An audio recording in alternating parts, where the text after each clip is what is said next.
Hello students, कैसे हैं आप सब। मैं अमित कुमार आप सभी का स्वागत करता हूं आपके अपने यूट्यूब चैनल वेदांता कॉमर्स के ऊपर। और ये हमारा journal entry that is double entry system और जर्नल एंट्री के ऊपर वीडियो नंबर 3। और इससे पहले जो 2 वीडियो हमने बनाया है उस वीडियो में हम लोग बात किए हैं कि आखिर किस तरीके से डबल एंट्री सिस्टम यूज होता है जब आप जर्नल एंट्री कन्वर्ट करना चाहते हैं, यानी कि किसी भी ट्रांजैक्शन को जर्नल एंट्री में कन्वर्ट करना चाहते हैं। आपने अभी तक सीखा है दोनों वीडियोस में कि ट्रेडिशनल अप्रोच क्या होता है एंड मॉडर्न अप्रोच क्या होता है, और किसी भी ट्रांजैक्शन में जो 2 अकाउंट इफेक्ट होता है, किसी भी ट्रांजैक्शन में जो 2 अकाउंट इफेक्ट होता है उस 2 अकाउंट के इफेक्ट को कैसे आइडेंटिफाई करते हैं। यानी कि किसी भी ट्रांजैक्शन में, पिछले वीडियो में हमने सीखा, किसी भी ट्रांजैक्शन में जो 2 अकाउंट इफेक्ट होता है, 2 इफेक्ट आते हैं, वो 2 इफेक्ट कैसे होता है ये हमने जाना। और आज हम लोग सीखेंगे कि किसी भी ट्रांजैक्शन को जर्नल एंट्री में कन्वर्ट करने के लिए एक 4 स्टेप फॉलो किया जाता है। अगर मॉडर्न कॉन्सेप्ट की बात करें तो हम लोग 4 स्टेप फॉलो करते हैं एंड वो चारों स्टेप्स के बारे में आज हम लोग डिस्कस करेंगे। ठीक है, तो चलिए शुरू करते हैं। उससे पहले आई होप कि आपको ये वीडियो पसंद आ रहा होगा, और अगर आपको पसंद आ रहा है तो अपने दोस्तों को रिकमेंड करिए ताकि वो भी इस वीडियोस का फायदा उठा पाए और इस YouTube ऑनलाइन कोर्सेज से को इनरोल कर सके। Thank you so much. अब आगे बढ़ते हैं। तो एक मिनट, यस। तो अगर हम लोग बात करें ट्रांजैक्शन, आपको पता है ट्रांजैक्शन, बिजनेस ट्रांजैक्शन क्या होता है। तो ट्रांजैक्शन की बात करें तो ट्रांजैक्शन को अगर आपको किसी भी ट्रांजैक्शन को आपको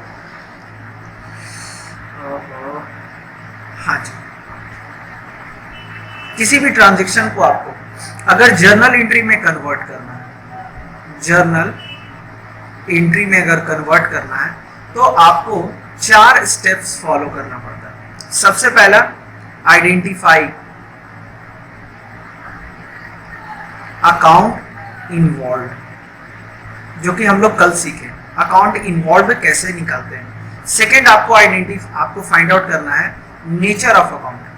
नेचर ऑफ अकाउंट कहने का मतलब वो किससे रिलेटेड है, जो कि आज हम लोग सीखेंगे।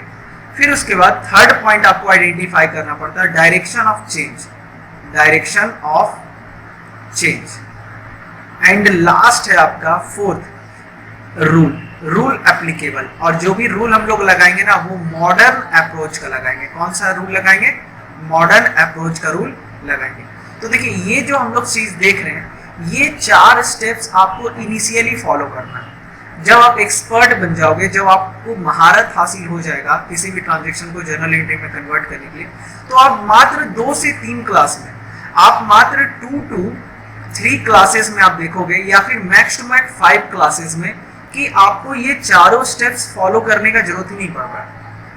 आपको ये चारों स्टेप्स फॉलो करने का जरूरत नहीं पड़ रहा। आप डायरेक्ट ट्रांजैक्शन को जर्नल एंट्री में कन्वर्ट कर देंगे, मगर डायरेक्ट कन्वर्ट करने के लिए ये चारों स्टेप्स आपको आना बहुत जरूरी है।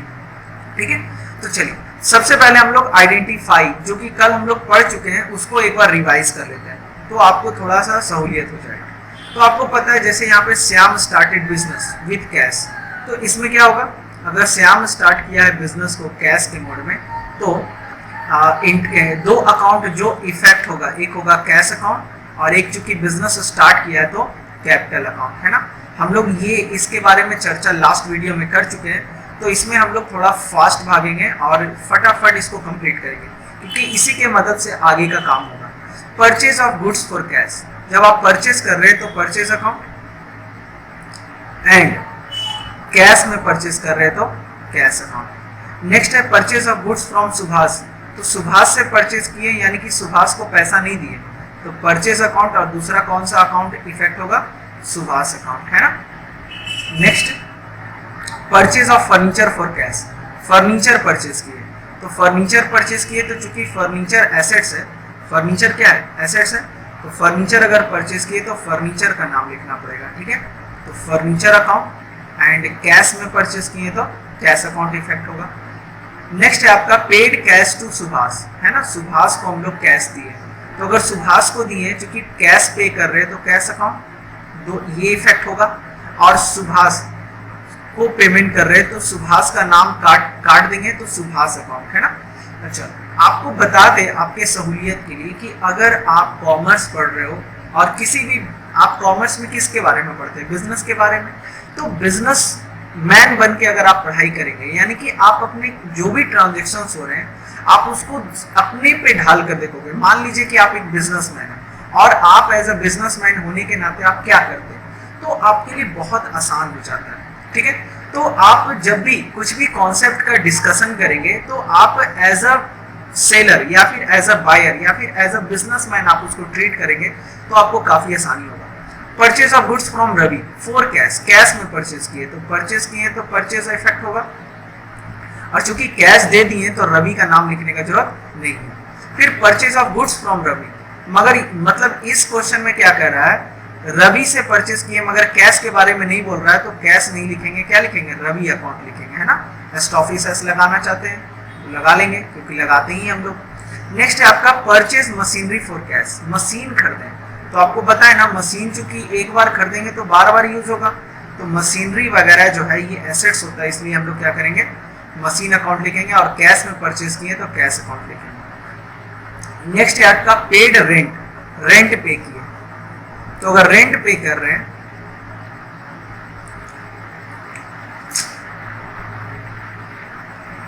पेड रेंट, तो रेंट जो पे कर रहे हैं तो रेंट दे रहे हैं तो रेंट अकाउंट, और पे कर जो भी करेंगे, जो भी पेमेंट आप करोगे किस फॉर्म में करोगे, कैश के फॉर्म में ही करोगे ना, तो cash account. Sold goods for cash, sold, sold मतलब क्या होता है, सेल, तो सेल किए तो सेल अकाउंट, और किस बेसिस पे बेचे हैं, कैश बेसिस पे बेचे हैं तो कैश अकाउंट। दो ट्रांजेक्शन जो इफेक्ट हो रहा है उसकी बात हम लोग कर रहे हैं। नेक्स्ट हम लोग sold goods to Mahesh, Mahesh को बेचे तो सेल कर रहे हैं तो सेल अकाउंट, और महेश को बेच रहे हैं तो महेश अकाउंट, ठीक है।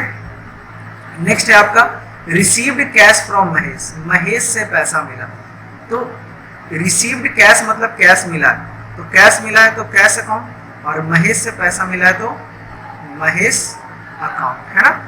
नेक्स्ट आपका क्या है, sold goods to Suresh for cash, sold goods, sold goods कहने का मतलब सेल, तो सेल किए हैं तो सेल अकाउंट, और किसको बेचे हैं, सुरेश को बेचे हैं। देखिए सुरेश को तो बेच रहे हैं मगर क्या बोल रहा है, फॉर कैश, कैश में बेचे, तो सुरेश का नाम लिखने का जरूरत नहीं है, यहाँ पे हम लोग क्या लिखेंगे, कैश लिखेंगे। ये हम लोग ना रिवीजन कर रहे हैं, हम लोग डिस्कस नहीं कर रहे हैं, हम लोग रिवीजन कर रहे हैं, इसलिए मैं थोड़ा फास्ट भाग रहा हूँ। Sold goods to Suresh, sale किए, सोल्ड गुड्स मतलब क्या, सेल किए तो सेल अकाउंट, और सुरेश को बेचे हैं तो सुरेश अकाउंट। चूंकि नाम दे दिया तो हम लोग ये मानेंगे कि सुरेश उधार खरीदा है, वो पेमेंट नहीं किया है। Withdrew cash for personal use, है ना, withdrew cash for personal use, personal withdrew cash, cash निकाला तो कैश निकाला तो कैश अकाउंट, और फॉर पर्सनल यूज निकाला है तो पर्सनल यूज अगर निकाला है तो क्या लिखेंगे, पर्सनल यूज के लिए क्या यूज करते हैं बताओ, दिमाग में बात आया, क्या लिखते हैं, ड्राइंग अकाउंट। याद रखना पड़ेगा ना, बहुत सारे टर्म अभी आपको याद रखने पड़ेंगे जो कि बहुत नया नया सीखे हम लोग। ड्राइंग क्या होता है हम लोग डिस्कस किए है ना, यस सर। चलिए, कैश अकाउंट एंड वेजेस दिए हैं तो wages account. Paid salary to Gopal, paid salary, paid salary, paid कहने का मतलब कैश में पेमेंट कर दिए तो कैश अकाउंट, और सैलरी दिए तो सैलरी अकाउंट। यहाँ पे गोपाल का नाम लिखने का जरूरत नहीं है, क्योंकि किसी भी वर्कर और किसी भी एम्प्लॉय को अगर कुछ पेमेंट करते हो तो एम्प्लॉय का नाम हम लोग नहीं लिखते हैं। सैलरी दी है तो सैलरी, अब सैलरी रमेश को दे चाहे राम को दे चाहे मोहन को दे, इट डजंट मैटर, आपको क्या करना है, बस गोपाल को दिए तो गोपाल का नाम नहीं लिखना है। सैलरी दियो तो सैलरी लिखोगे, वेजेस दियो तो वेजेस लिखोगे, कमीशन दियो तो कमीशन लिखोगे। किसी को भी दिए नाम से कोई मतलब नहीं है। हम लोग नाम कब यूज करते हैं, जब उधार कोई खरीदता तब, ऐसे नहीं। एंड लास्ट है रिसीव्ड कमीशन, कमीशन रिसीव किए तो कमीशन रिसीव किए तो क्या एंट्री होगा, रिसीव किस मोड में करेंगे, कैश के मोड में करेंगे तो कैश अकाउंट, और कमीशन मिला है तो कमीशन अकाउंट। तो ये आपका क्या हो गया, अकाउंट इन्वॉल्व। हम लोग अभी बात की है चर्चा में कि कोई भी जर्नल एंट्री बनाते हैं तो दूसरा हम लोग काम जो करते हैं वो नेचर ऑफ अकाउंट। क्या हम लोग फाइंड आउट करते हैं? Nature of account. Nature of account अगर मॉडर्न अप्रोच की बात करें तो कल के वीडियो में हम लोग डिस्कस किए थे कि नेचर ऑफ अकाउंट में 5 क्लासिफिकेशन है। पहला है लायबिलिटी, दूसरा है इनकम, तीसरा है कैपिटल। कैपिटल को हम लोग क्या बोलते हैं? हम लोग कैपिटल को इक्विटी भी बोलते हैं। कल आप देखे थे ना, कुछ नोट्स में लिखा हुआ था। अच्छा, फोर्थ क्या है? फोर्थ है आपका एसेट्स एंड फिफ्थ है आपका इनकम, एक्सपेंसेस, है ना, एक्सपेंसेस। ये 5 क्लासिफिकेशन है और आपको इसका रूल भी हमने बताया था। अब रूल की बात करें ना बाबू, तो रूल जो है ना सिमिलर है।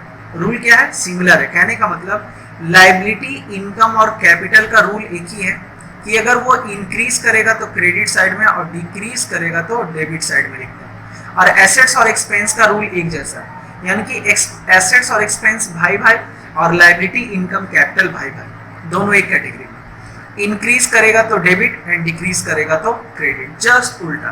तो किसी एक का भी याद रखेंगे ना, जैसे एसेट्स इंक्रीज किया तो डेबिट और घटा तो क्रेडिट, तो एसेट्स एक्सपेंस अगर भाई भाई है तो एक्सपेंस का भी वही रूल हो जाएगा। और कैपिटल, लायबिलिटी, इनकम की बात करें तो जस्ट उल्टा। तो अभी हमको रूल पे चर्चा नहीं करना, हम लोग को चर्चा करना है नेचर ऑफ अकाउंट पे।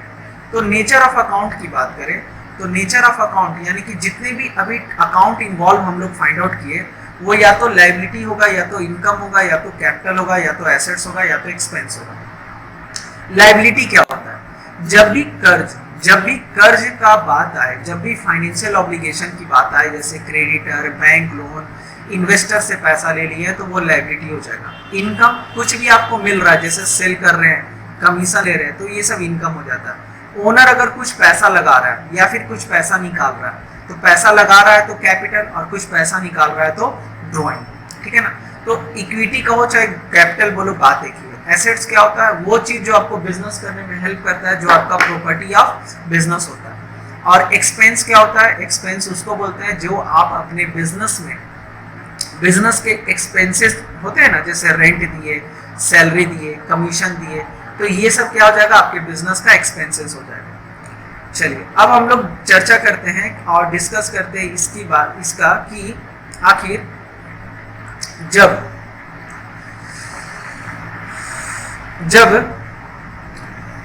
किसी भी ट्रांजैक्शन की बात करें तो आपको पता है पहला स्टेप्स क्या है? पहला स्टेप्स है हमारे पास कि अकाउंट इन्वॉल्व निकालना। ये जो अभी हम लोग अभी कैलकुलेट की ना, ये क्या है? ये अकाउंट इन्वॉल्व है। ये क्या है? अकाउंट इन्वॉल्व निकालना, अकाउंट इन्वॉल्व। हम लोग किसी भी जर्नल एंट्री को कन्वर्ट करते हैं तो 4 स्टेप फॉलो करते हैं। पहला स्टेप कल सीखे थे और उसी को एक बार रिकॉल कर दिए।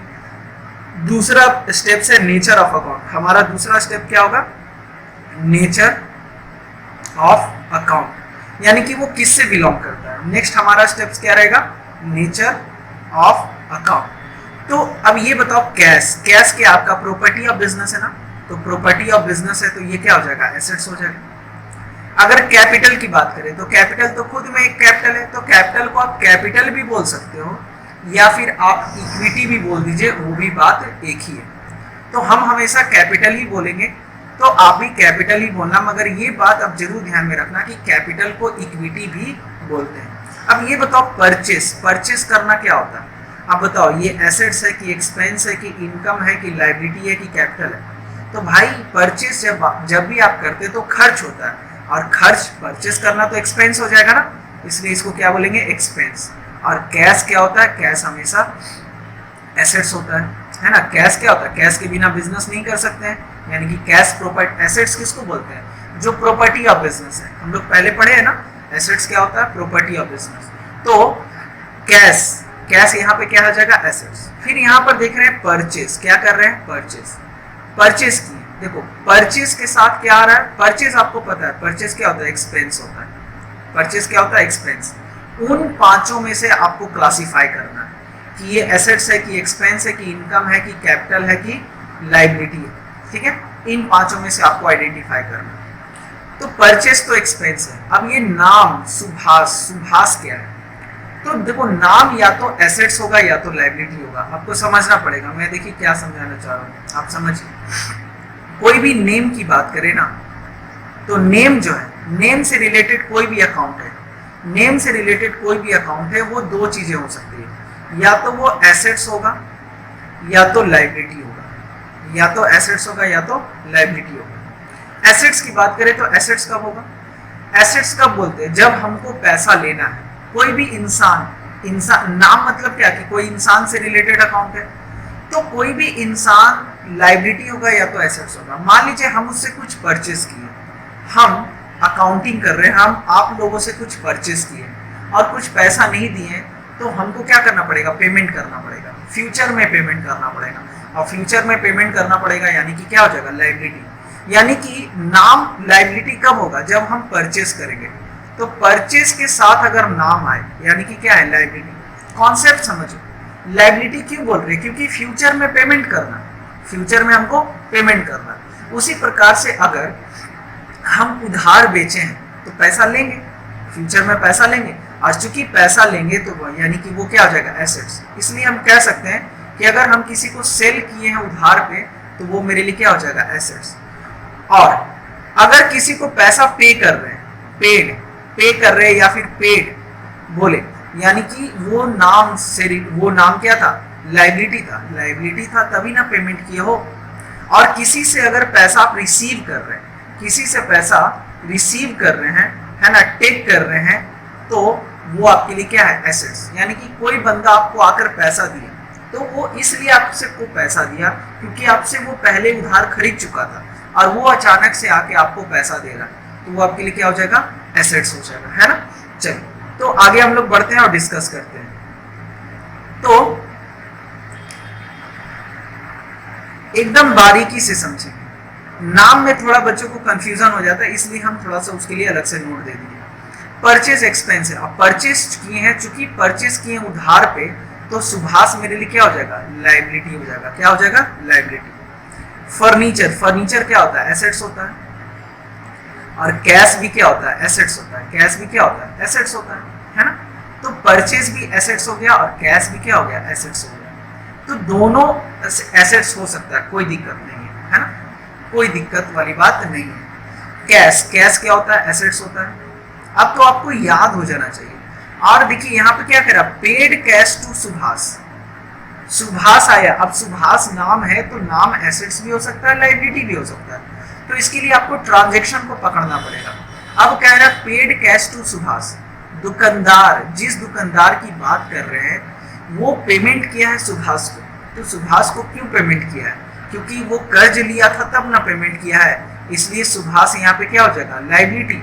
एक सुभाष एक यहाँ पे लायबिलिटी था जिसका पेमेंट करके हम लोग उसका निपटारा कर दिए। एकदम सरल शब्द में आपको समझाने का कोशिश कर रहा हूँ। Purchase goods from Ravi for cash. तो परचेज करना हमेशा क्या होता है? एक्सपेंस। और कैश में परचेज किया, और कैश हमेशा क्या होता है? एसेट्स होता है ना। नेक्स्ट है आपका purchase goods from Ravi.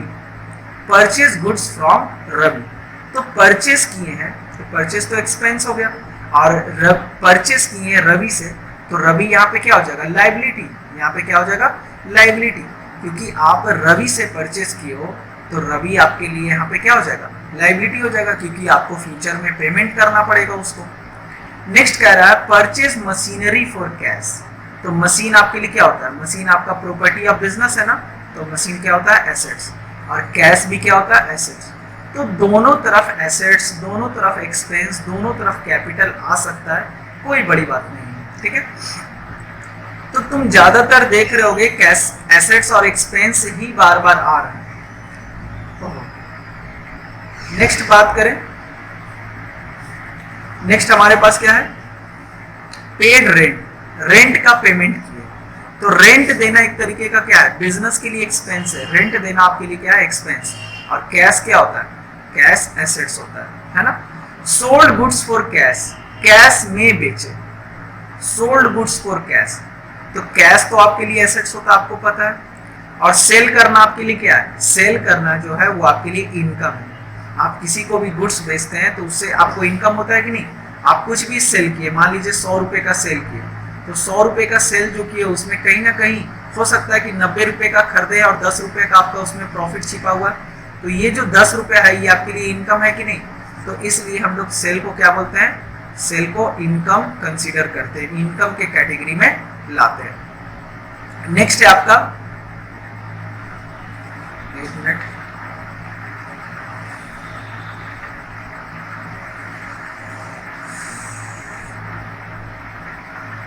Next है आपका सेल। सेल और किसको बेचे हैं, महेश को बेचे हैं, से सोल्ड गुड्स टू महेश, तो सेल किए हैं तो सेल आपके लिए क्या होता है, इनकम होता है, तो इनकम। और महेश को बेचे हैं, तो देखो सेल किए, परचेज नहीं किए, सेल किए, तो महेश को बेचे हैं और कुछ नहीं बोल रहा है, यानी कि महेश उधार पे खरीदा, और चूंकि उधार पे खरीदा इसलिए उसका नाम लिखे हैं। मगर क्या बताओ, महेश से पैसा लेना है कि पैसा देना है, तो सर पैसा लेना है, क्या करना है, पैसा लेना है, किसको लेना है, दुकानदार को लेना है, और चूंकि पैसा लेना है इसलिए ये क्या हो जाएगा, एसेट्स हो जाएगा। अगर पैसा देना होता तो वो लायबिलिटी होता, मगर यहाँ पर महेश क्या हो जाएगा, एसेट्स हो जाएगा, ठीक है। नेक्स्ट अगर बात करें received cash from Mahesh, Mahesh से पैसा लेना, रिसीव्ड कैश फ्रॉम महेश, तो महेश से पैसा लिए तो कैश यहाँ पे क्या है, एसेट्स है, एंड महेश से पैसा लिए हैं इसलिए महेश क्या हो जाएगा, महेश से पैसा लिए हैं, यानी कि महेश आकर पैसा दिया आपको। रिसीव्ड कैश फ्रॉम महेश मतलब क्या, महेश कुछ पैसा दिया। अब कुछ पैसा वो क्यों दे रहा है, क्योंकि वो कुछ आपसे पहले उधार खरीदा था, तो पहले उधार जिस समय खरीदा तो वो उस समय एसेट्स हो गया, तो अभी जब पैसा देने आया तो उस समय भी क्या हो जाएगा, एसेट्स। तो हम आपको बताए थे ना, किसी भी बंदे से, किसी भी नेम से, नेम कहने का मतलब कोई भी बंदा से अगर आप कैश रिसीव करते हैं तो वो आपके लिए क्या हो जाता है, वो आपके लिए क्या होता है, एसेट्स होता है। चूंकि वो एसेट्स है इसलिए आपको वो पैसा लाकर दे रहा है ना, एसेट्स है इसलिए वो आपको पैसा लाकर दे रहा है। नेक्स्ट अगर बात करें sold goods to Suresh, Suresh को बेचे, तो सेल, सेल करना आपके लिए क्या है, इनकम है, और किस बेसिस पे बेचे, कैश बेसिस पे बेचे, तो कैश भी आपके लिए क्या होता है, एसेट्स होता है ना। नेक्स्ट सेल सुरेश, सेल किए हैं, किसको बेचे हैं, सुरेश को बेचे, तो सेल आपके लिए क्या होता है, इनकम, सेल आपके लिए क्या होता है, इनकम, और किसको बेचे, सुरेश को बेचे, तो सुरेश आपके लिए क्या हो जाएगा, एसेट्स। आप यहाँ पर देखिए, आप यहाँ पर देखिए, हम आपको बताए हैं अगर एसेट्स कब होता है, जब नाम सेल के साथ आए, जब नाम, कोई भी नाम, कोई भी नाम जब सेल के साथ आता है तो वो एसेट्स कहलाता है, जब या फिर उससे जब हम पैसा रिसीव करते हैं तो वो एसेट्स कहलाता है। या फिर अगर कोई नाम किसी परचेस के साथ आ रहा है या फिर पेमेंट उसको किया जा रहा है, यानी कि वो क्या था, लायबिलिटी था।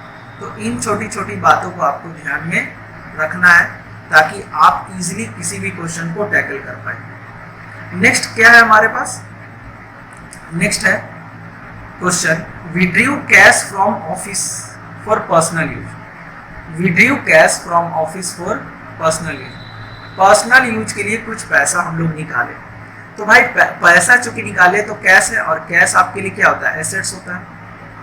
मगर ड्राइंग, पर्सनल यूज के लिए कुछ भी निकालते हो तो हम लोग क्या टर्म यूज करते हैं, ड्राइंग यूज करते हैं। और ड्राइंग आपका किससे रिलेटेड है, ड्राइंग आपका कैपिटल से रिलेटेड है। अगर ओनर कुछ पैसा लगा रहा है, ये मान लीजिए ओनर है और ये अपने बिजनेस, ये उसका क्या है, बिजनेस है, ये बिजनेस में अगर कुछ पैसा लगा रहा है, अगर ये कुछ लगा रहा है, ये बिजनेस है उसका,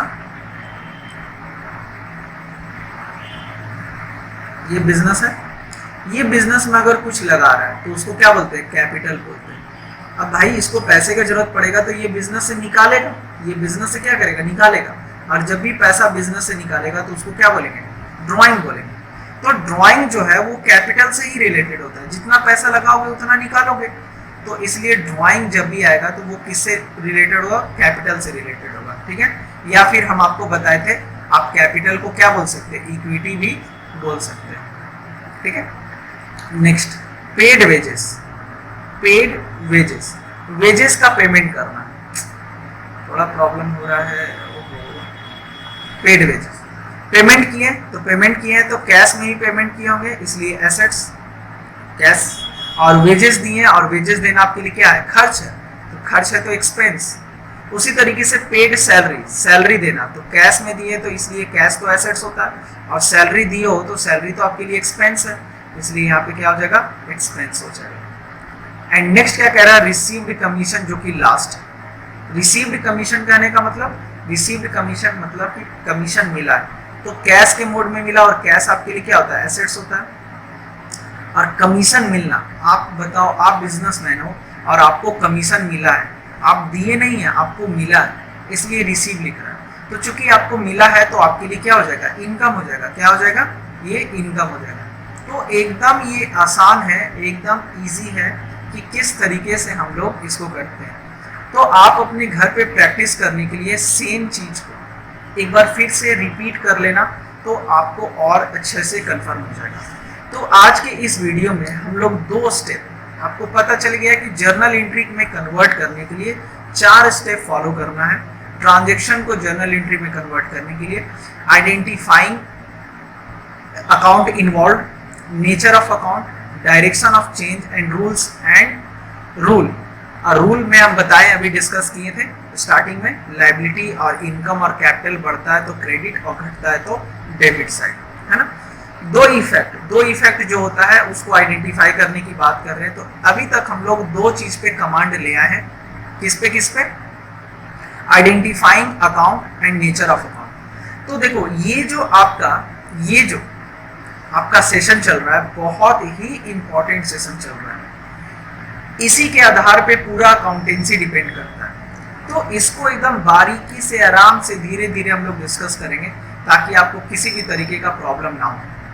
और आज के लिए इस वीडियो में बस इतना ही, फिर मिलते हैं नेक्स्ट वीडियो में, और हम लोग आगे चर्चा करेंगे कि आखिर डायरेक्शन ऑफ चेंज कैसे आता है और रूल्स एंड रेगुलेशन कैसे लगाते हैं। तो till then, thank you so much, bye bye, take care.